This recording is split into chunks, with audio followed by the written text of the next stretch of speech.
probably hard to believe with no fans, but there's a boatload of energy in this building. One victory away from getting the family name on the Stanley Cup. Foundations cracked. Knock the building down. We must score! Point! The sacrifices that you make trying to get that cup in your hands. Pakistan, the Lightning, win the Stanley Cup. They have reached the top of the mountain. They are the Stanley Cup champs. We've been here before, fellas. You know what to expect.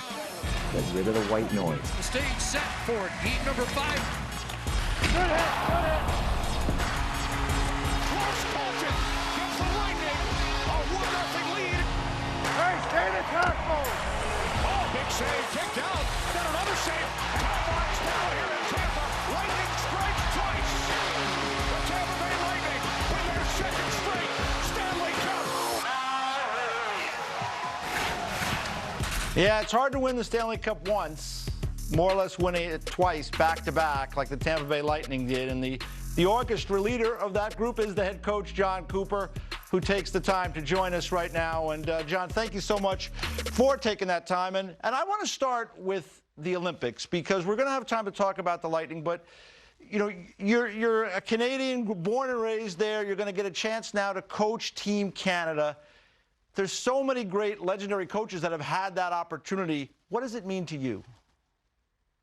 Well, I've used, and thanks for having me, by the way. That was brought back a ton of great memories. But no, you're humbled, you're honored. There's so many wave of emotions to sit here and think, oh my gosh, like I'm going to be a part of, history. And you look back at all the coaches and all the players that played before, and then you're being entrusted to be part of the group that, paves our own way into hockey history. And Canada's got such a rich tradition. It comes with great responsibility. And I'm so excited to be a part of this and this journey that's already started. And it's so, like I said, you're speechless when trying to explain something like this. And it's, as every day passes, we're getting a little bit closer. And so this whole, it's soon to become a reality, and I'm really excited for it. Jon, you were part of the coaching staff at the World Cup of Hockey for the Team North America, which was the under-23 group, one of the fun teams maybe in the history of hockey to enjoy watching. So you were part of that. What did you learn about a short tournament and the things that maybe you didn't realize going into it? Yeah, to be honest, there's not really room to have a hiccup. And now that tournament was set up a little bit different than the Olympics because there was no quarterfinal game. And I think that would have made a difference for our team. We were just starting to get our legs when that kind of tournament ended. And I remember, if you remember the famous Sweden game in the overtime that was just electric and Mac ends up scoring at the end. And we were so excited, like the arena was just so pumped up. But we, at the time, thought we were making a semifinal. And and as it turned out, it didn't because we had to wait for the outcome. I think it was Russia, Finland, if I'm correct. But so you have to make sure you're, as you go to this tournament, you get better as you go, but there's not really room for error because you lose one, who knows where it's going to put you at. But at least in the Olympics, there is a quarterfinal game. So, but that's what I remembered about that tournament. Jon, it's interesting because you're coaching this year, obviously, behind the bench for the Tampa Bay Lightning. But as you go around the league, there are guys that might be trying to impress you, and there's the staff for Team Canada. The other day you played against the Ottawa Senators. Thomas Chabot is out there. Before that, it's Morgan Rielly. You're coaching your team. But do you have an eye to kind of watch for some of these guys during the game, or is it something you talk about afterwards or you look at tape? Yeah, definitely after and tape. I think I thought about that going into the season, but you don't realize how much you're focused on your team during the game, matchups, all those other things that go on. If somebody makes like a superhuman play, you're like, oh my gosh. And then little party is like, oh, that's really exciting. But to be honest, it's more after. And for me, it's familiarizing yourself with the players. Like I try and go out of my way during the year to meet some of the guys. The opening day we played Pittsburgh, and Sid wasn't playing, and I went out of my way and we met for 45 minutes after a morning skate, and so it's just different players we played along the way I've gone to see, but it's hard, if I'm going to be completely honest, to start judging guys when you're watching your own team play. So, and then we got a fabulous group, everybody scouted, the management staff and everybody that's really honed in on these guys. But it is, you do have kind of one eye open when you're playing some guys that are in consideration. Hey, it's funny. We just did our plays of the weekend, and Connor McDavid had that crazy goal. You had him, certainly, during the Team North America. Did you get a look at that goal? We just broke it down here. It was a crazy goal. I mean, it seems like he's maybe the only guy who could pull off a play like that. Well, he just has the confidence to do it. But the plays he makes at the high rate of speed he plays, like, just to have the confidence to do that. Like if he didn't have the puck, that would be hard to get through all those guys. But he did it with the puck. So it's like, look how excited he is there. Like, that's the best part for me. He's like, oh my God, I can't believe I just did that. And I'm like, I can't believe you tried that. But special players can do that, and he's most definitely a special player. I think that goal was with like 2 minutes left too, wasn't it? Yeah, it was a tying goal in the game. That's like you draw it up on the pond when you're a kid.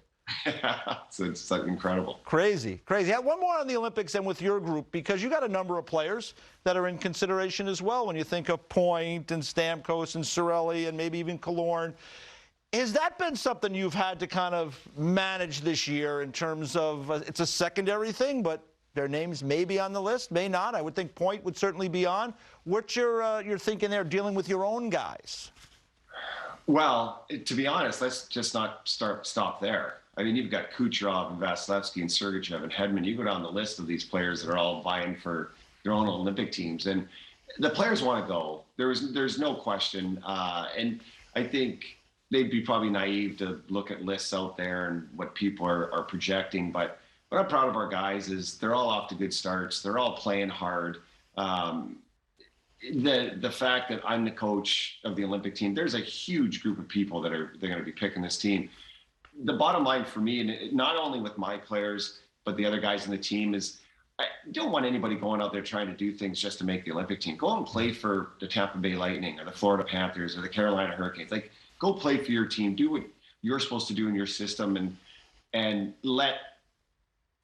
don't let this team get in your way, because really, if it pulls you outside your comfort zone or you're not doing something you should be doing, that's not the reason you were in that position in the first place. So, like I said, it's a group effort here, and all these players are pros. They know that they want to be on this team, but if it's not their time, it's just not their time. John, let's get to your group. I got to call your game for the NHL Network Showcase the other day with the Lightning and the Senators, and there's vacancies in your group. You got young guys coming in looking for opportunity there. The one guy that stood out to me, that's somebody that's been part of your team for a while, is Matthew Joseph, because he's someone that, to me, he had a bigger bite of that game on Saturday. Where are you seeing his development, and is he somebody that you think can really step up and be part of maybe the energy group that helps support those high-end guys? Yeah, there's no question. Joe did have a great game against Ottawa, and I think it was coming. He's probably a little frustrated with some of the chances he's getting that haven't gone in for him. But if you looked at our team, like right now we're missing 5 of the 12 forwards out of our lineup that played in the final last year. So there are vacancies, and you need other players to step up. And it's not saying that I guess those players couldn't have played in the playoffs. Joe didn't get a ton of time, but it's because we were deep and we had a really deep team. And now, as things turn over and believe me, like, I cheer for Yanni Gourde and Gaudreau and Coleman and these Tyler Johnson, these players that left, because they're part of us. They're part of what we did. And you want to see those guys go make a living. And trust me, I think if we could have kept them all, they most definitely would have stayed.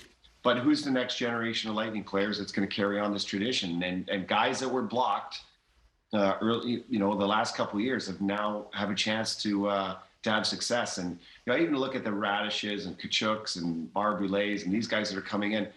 Maybe on some other teams they would have had a chance and been in the league a little bit earlier, if not for the depth we had. So it's just integrating these guys, and then you're pulling in the Corey Perrys and the Belmars, and it's just it's getting everything going again. And so for 2 years, we kind of had, the ship was sailing, and but it's fun. It's fun to have this kind of new group of guys, and they've been super. But I think, Joseph's one of those guys that's definitely taken advantage of the upped playing time, and he's especially been great on the PK, and we've definitely needed it. John, when you win, you get to have some fun, and you guys have had to have a lot of fun over the last couple of years, and saw that you got to spend some time with Wayne Gretzky, kind of comparing notes. His name is on the cup, I believe it's 4 times. Your name is on there twice now. What's it like to have those kind of conversations? Oh, yeah, trust me, he doesn't let me forget it. So this is what I say about the cup. Just, Wayne is an icon in the sport, and he's, when he walks into a room, everybody knows, like everybody stops. But what happens when the Stanley Cup walks in, that happens too, and Wayne Gretzky stops. I mean, that's the aura the trophy has, and I don't think he'd seen the trophy in quite some time. And when he, to have the ability to see your name, now his name's been on it a few times, but just for first I bring up Vinny Lecavalier. So he's my son's hockey coach, and we won, and we brought the Stanley Cup to the team and stuff like that. But he'd never seen his name on the cup, because it always gets engraved after the next season starts.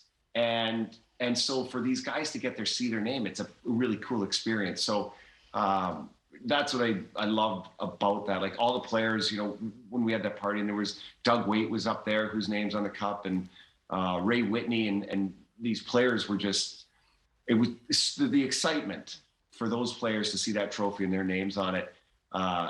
Brings a man to his knees. I mean, it's an amazing, amazing trophy, and extremely fortunate that our team has our name on it as well. All right, before I let you go, Wayne Gretzky, obviously, we just talked about him, but you're friendly. You have a lot of friends in the, around the sports world, and I know you're good friends with Charles Barkley. The two of those guys went mano to mano on TNT, a little shootout. It went viral, video-wise, with Barkley in goal. What did you make of Barkley's goaltending abilities? I think we're going to run it for you. Which part went viral? That camera angle or the one from inside the net? Yeah, that was not a good look. That was not a good look. You can tell just watching those guys, like the chemistry they all had. Like Charles is such a magnetic personality. He just fills the room.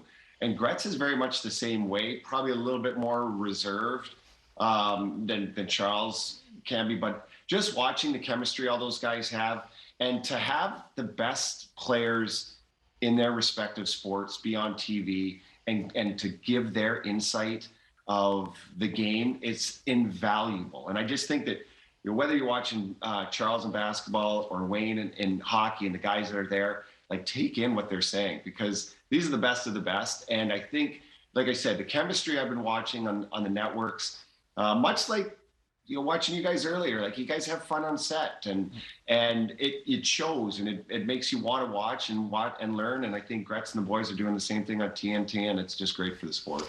Well, Coop, actually, I'm scared to death of Grimson and Jody Shelley. So I think that was actually glad they left, because I was getting a little nervous. Nervous, right? Yeah, I'm sure that'll catch up with me later. But thanks so much for the time today. We really appreciate it. You got a busy week. Carolina, Florida, the Islanders. You got your hands full. Yeah, we've got our playoff foes again, so it should be this week's going to test us, but I'm looking forward to it. All right, all the best, John. All right, thank you.